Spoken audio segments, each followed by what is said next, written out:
Olá, queridos alunos, estudantes, tudo bem com vocês? Por aqui, professor Rodrigo, hoje falando sobre geologia, galera.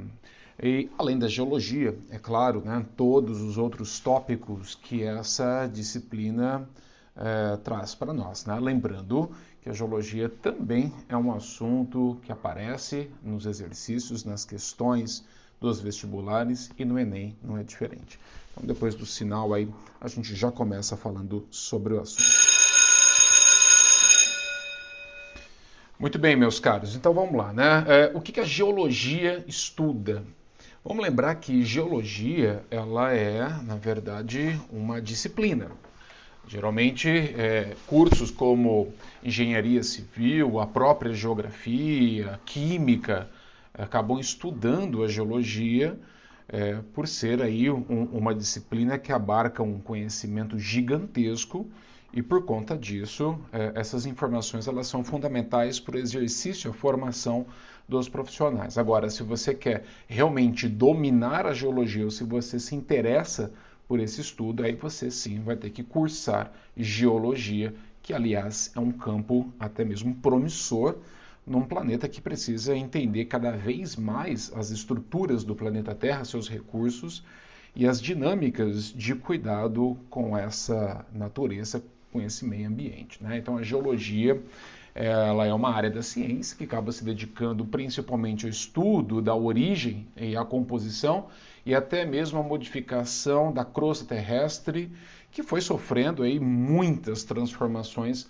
com o passar do tempo, né? Então a geologia ela acaba aí de alguma maneira explicando os comportamentos das forças da natureza sobre o planeta. Entre eles, os fenômenos conhecidos como erosão, desertificação, movimento das placas tectônicas, vulcanismo, entre outras informações e outros estudos. Então, nessa primeira aula, a minha dica é que você procure uma tabela do tempo geológico, né? Que é a escala do tempo geológico, pode ser assim conhecida. E nessa escala, você vai perceber exatamente como que esses geólogos, biólogos, geógrafos contribuíram nesses últimos anos de estudo para poder selecionar e melhor contar a história de formação do planeta Terra. Então, quando você estiver aí de posse a sua escala do tempo geológico, você vai perceber que ela é dividida da esquerda para a direita em eons, né? E aí nós vamos citar o pré-cambriano e o farenozoico. Provavelmente você vai lembrar disso nas aulas de biologia e geografia principalmente. Dentro desses eons, nós vamos dividi-los em eras, sendo que a era mais antiga, desde o processo de formação do planeta Terra há mais de 4,5 bilhões de anos, começa então com a era Adiana, depois a Arqueozoica, a Proterozoica, já no Farenozoico nós vamos ter a era Paleozoica, Mesozoica e, por fim, a Cenozoica. E depois começa a complicar um pouco mais, né? Porque a gente vai dividindo essas eras em períodos.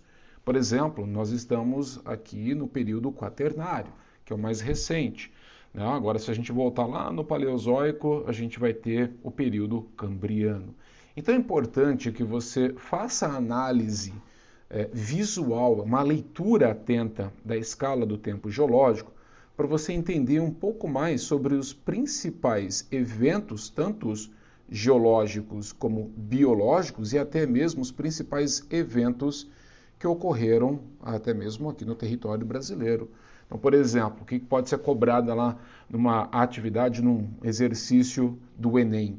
Ele vai perguntar ali em que momento, né, nós tivemos a formação da reserva de petróleo do pré-sal. Em que era aconteceu isso? Então, se eu estudei a escala, eu sei que foi lá no Mesozoico, né? Então é importante que a gente entenda exatamente um pouco mais sobre essas informações e minha dica é que você faça isso visualmente, né? Contando aqui todos os detalhes, os números, muito provavelmente não vou ajudá-lo muito com relação a isso, ok? Então fica essa dica para você estudar a escala do tempo geológico. Então entenda que a partir dessa dinâmica de divisões entre os eons, as eras, os períodos, nós passamos a compreender um pouco mais os fenômenos que ocorreram no nosso planeta e, obviamente, na geologia brasileira. Então, nós vamos falar de ciclo das rochas, a estrutura geológica do planeta Terra, a deriva continental, a movimentação das placas tectônicas, e por aí vai embora, né? Nós vamos chegar lá à frente falando da geologia do Brasil, em especial falando sobre a estrutura geológica brasileira com a formação dos nossos escudos, as nossas bacias sedimentares. Então, para a gente chegar lá, é necessário a gente falar primeiramente sobre o ciclo das rochas. Vamos começar por essa informação e você vai perceber que mais tarde você vai precisar usar então essas informações sobre as rochas para entender um pouco mais a estrutura do planeta Terra. Combinado? Então vamos lá. Primeira coisa, ciclo das rochas. O que é isso, professor? Vamos lá. A formação das rochas, nada mais, nada menos, é um processo contínuo. Olha só, galera, ele é contínuo e decorrente de um processo de resfriamento do magma que vai acontecer tanto no interior, né, da nossa crosta terrestre, quanto até mesmo na nossa superfície. E aí você vai lembrar que quando a gente fala das rochas magmáticas, tem lá a divisão. Daqui a pouco eu vou lembrar vocês. Além disso, o que a gente pode falar sobre o ciclo? As rochas da superfície, elas estão sempre expostas. Portanto, elas sofrerão com os fenômenos físicos, que são conhecidos como os agentes exógenos, principalmente provocados aí pelas chuvas e os ventos. Tá bom? E aí, quando a gente fala desses fenômenos físicos, a gente pode destacar, por exemplo, os fenômenos químicos, que vai dar origem a um processo de oxidação das rochas. Isso a gente conhece como intemperismo. Então, essa palavra ela tem que estar aí no seu vocabulário. Você não pode se esquecer, ok? Intemperismo está relacionado a esse processo de desgaste, de alteração das rochas que estão aqui na nossa superfície. Além do químico, a gente também tem o físico, que é um tipo de desgaste, principalmente provocado pelo atrito ou até mesmo pelo aquecimento, a variação de temperatura das rochas, que pode gerar aí uma ação mecânica, portanto, seria um intemperismo físico. Combinado até aqui? Além disso, vamos lá, existem diferentes tipos de rochas e de acordo com a sua origem, a gente precisa classificá-las. Então, a primeira delas, vamos começar, a mãe de todas elas, a magmática, ou também conhecido como rochas ígneas.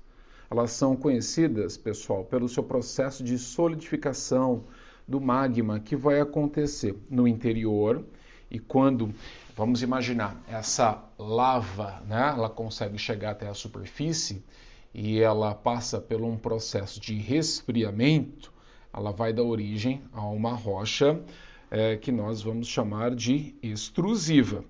Combinado? Essa rocha vulcânica ou extrusiva, ela acaba se resfriando na superfície do planeta Terra.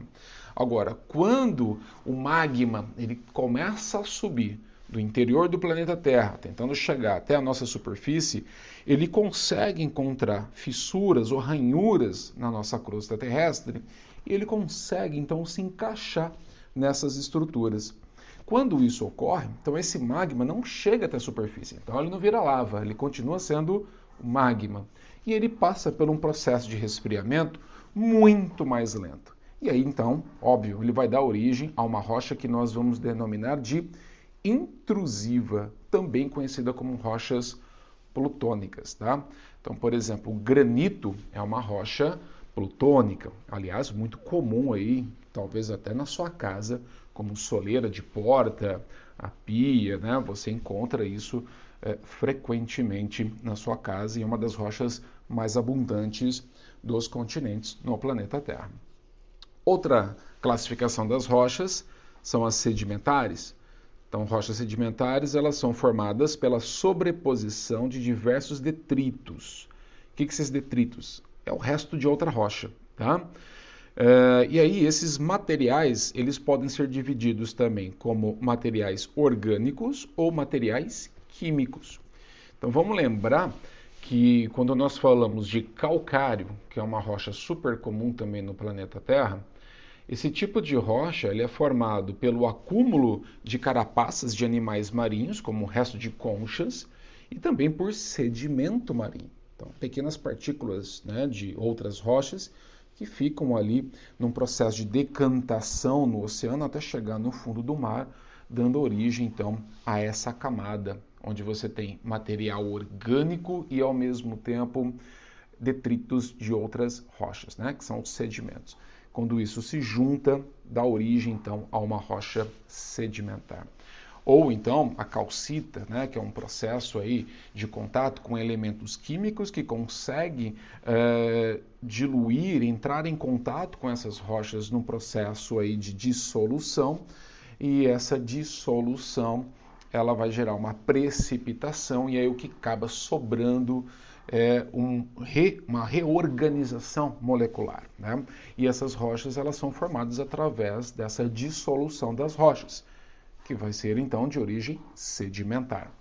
E por fim, nós temos então as nossas rochas metamórficas, que são originadas por meio de transformação de outras rochas em consequência das intensas variações de temperatura e pressão.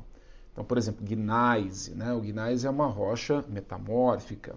A famosa ardósia também é uma rocha metamórfica. O mármore é uma rocha metamórfica. Então, o que quer dizer? Que antes disso, elas tinham uma outra estrutura, eram outras rochas, mas por esses fenômenos geológicos de alta pressão, de reaquecimento, por exemplo, pelo contato com o magma, essas rochas se reorganizam e depois do seu processo final de resfriamento, elas passam então a ter uma outra estrutura molecular. Então elas deixam de ser o que elas eram antes e se transformam em rochas metamorfizadas, ou seja, transformadas. Então, galera, para a nossa primeira aula de geologia é isso, tá? Então, não esqueçam de estudar basicamente a escala do tempo geológico, entender exatamente a divisão das eras e entender um pouco mais sobre a classificação dessas rochas, porque lá na frente nós vamos lembrá-las de qualquer maneira. Combinado? Então, um forte abraço aí para vocês e até a próxima aula.